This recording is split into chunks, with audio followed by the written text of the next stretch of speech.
Hello everyone, how's it going? Billy Ballgame here, back with another video.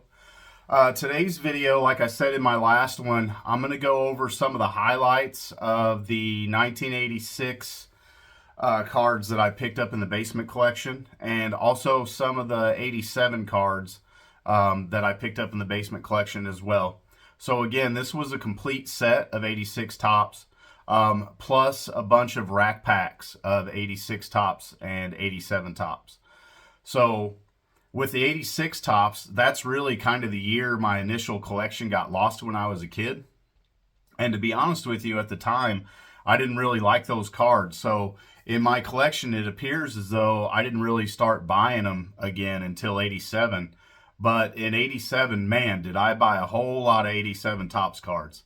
So this 87 top set, and I know they're everywhere, and I know all of us have them, and we've seen them thousands of times, but this 87 top set is really the first set that I bought a whole lot of cards of. If I remember right, we were looking prices up in Beckett's in 87, and I remember the Mike Greenwell rookie card being worth $5 at one point, and I just loved this set back then, and this set still today has a special place in my heart. I've got, I don't know, probably 3 or 4 complete sets of it. I've bought so many boxes and sets and all that stuff through the years. So I'm going to go through some of those cards that I've got pulled out that I think are good enough for grading. And then, so I'll hit the highlights, and then that'll wrap it up. But before I start showing cards, so I'm almost done with basketball. We have one game Monday, and it's been a lot of fun. But I'm ready for a break. And so I haven't been on YouTube as much since basketball started, watching videos and commenting on videos and stuff like that. So I feel like I've kind of not been a very good YouTube friend. Excuse me, sorry, I'm still kicking the remnants of a cold.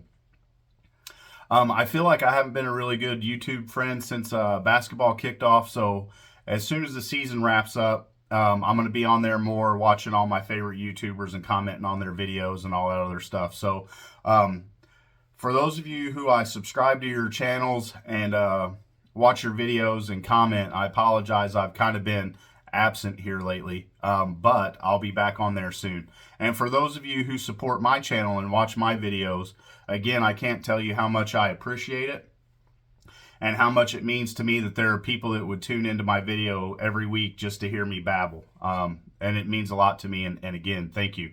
So I'm still hanging out right around 367 subscribers. I'll get up to 368, and then I'll lose one. I'll drop down to 65 or 66, and then I'll pick another one or two up.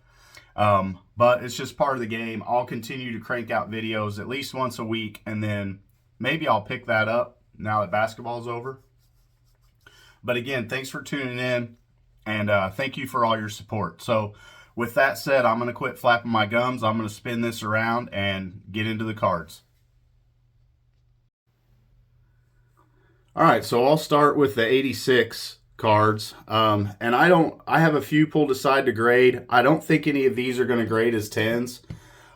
They're just so tough. The top borders in the black, you all know they get chipped really easy. And then I found a lot of these, which I'll show you here shortly, have what I would probably best describe as dog ears in the corners. Not folded back, but poking out. And I'll show you here in a second. So unfortunately, this set is not great for rookie cards.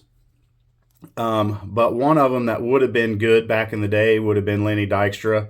Was a pretty good player for the Mets for a little while, but really had his best years with the Phillies. And I have a really funny memory of a baseball game in Busch Stadium as I was about to leave, I think for the Air Force, of some chants. We were sitting in the bleachers, and some chants some of the fans did to Lenny Dykstra in center field was pretty hilarious. I don't know if they're YouTube appropriate. And then here is Cecil Fielder. Everybody remembers the huge year he had that would have sent these cards into the stratosphere after he came back from Japan. and hit 50 home runs with the Tigers in, I think it was 90 or 91. So this card would have been worth probably in the $10 range back then, a big card. Unfortunately, he didn't have the staying power, and the value didn't hold in his cards long term, but there's a lot of nostalgia tied to this card specifically for me. And then here's some of the better cards that I pulled out maybe to grade. Now, I don't know which ones came from the complete set and which cards came from the rack packs. But here's a Cal Ripken. It's a good centered card. The edges are pretty clean, but look at the chipping on there. So I don't know, and that's what I'm talking about as far as a dog ear goes. With that, I guess it's just a little bit of fuzz left over from when they cut it, and I don't know how SGC will look at that as far as grading goes. So really what I'm hoping for is these cards grade in the 9 range. Of course, there is significant value to a lot of them if they grade as 10s, but man, it's really hard to get 10s in these cards. So here's Mike Schmidt. I really like this one. And again, I wasn't a fan of these back then, but as with so many of these, as I've gotten older, they've really kind of grown on me. So there's Mike Schmidt. I've got a couple Nolan Ryans. So as you all know, in 10s, I think this is like a $500 or $600 card.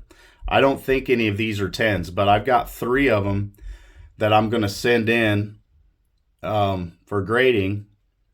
And then there's the fuzzy dog-eared kind of corner. So what I'll do is I'll send all 3 of these in, get them graded, and then I'll keep the best one and then sell the rest of them. So in 9s, 9.5s, in that range, I won't be upside down the $15 grading fee in these cards. If I can sell them, I might set up at some shows with Chris this coming year. We'll see how it goes. But so there's the second one, and then here's the last Nolan Ryan. And again, these are sharp cards, but again, just the top borders are so tough. And then I don't know how they look at those kind of fuzzies that just didn't get cut off very clean. So we'll see. This is going to kind of be an experiment for me because I've never really had a lot of these cards, and I've definitely never sent any for grading. 86 tops for sure. And then this one I have in a PSA 9 for my Aussie player run. This one looks like the registration's off a little bit on it. You can see the kind of green and yellow at the edge of the Cardinals. So if this one grades as a 9, I'll compare it to the one I already have, and then I'll probably sell the PSA 9 and keep the SGC 9. And here's Donnie Baseball now, or Donnie Ball Game.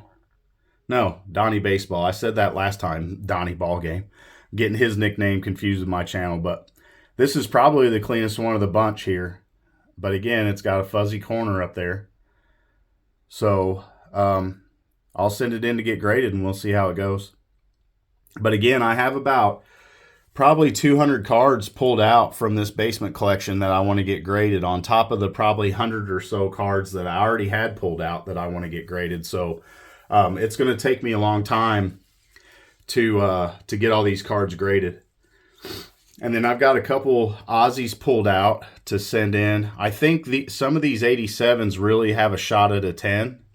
But we'll see how it goes. So I don't actually have an 87 currently in my Aussie player run.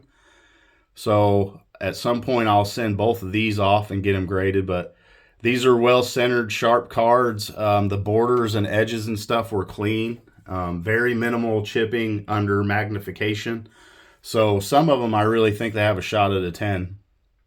And there's his All-Star. So I'll add those to my Aussie player run depending on how they come back with the grades. And then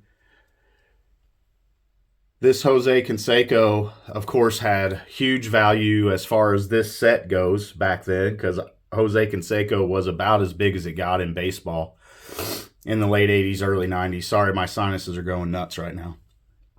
But this is one of my favorite cards from the set. just what it means to this set and what it meant to me as a kid collecting this set, regardless of the more recent shenanigans that Jose is known for within baseball. This card still is a big one that has a lot of meaning to me. So I'll send that one in and hope it gets a 10. Not a whole lot of value there. And really, none of these 87s have a lot of value, even in 10s. But it's really just about getting the best examples graded to add to my collection. Here's a rookie, or a Ricky. I think this one's got a shot at a 10. This is a really nice looking card of his, finishing up the swing. Here's George Brett, another really sharp one, probably with a shot at a 10. Now, again, I don't think all these are going to get 10s, but I'll review them again and come up with a more narrowed down what I think they're going to grade before I send them in. And then here's Tom Seaver, really kind of wrapping up the tail end of his career right here with the Red Sox here in 87. So I've just always been a big fan of that card. Tom Seaver is some of the earlier vintage cards I ever had as a kid. A cousin of mine gave me a bunch of cards when I was younger, and they were beat. They'd been stored in a styrofoam a styrofoam cooler, and for who knows how long. And I got a 74 Tom Seaver, and it was all creased up, but I loved that card. And Beckett said it was $10 back then, and it may as well have been $1 million for me. So here are several Nolan Ryans that I pulled out to consider for grading. Again, some of these have the same kind of fuzzy corner up here, dog ear, where they didn't get cut clean.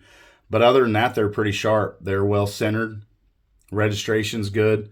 So we'll see. I've got about 5 or 6 of them I'm going to send in, and really what I'm hoping for is 110 and then a bunch of 9s or 9.5s, and then I'll keep a 9 or 9.5, maybe even a 10, and then I'll sell the rest.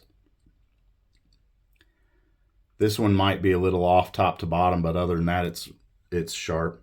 This one's definitely off a little bit top to bottom. So probably the best hope for this one's a 9. But in a 9, it's probably worth more than the $15 grading fee.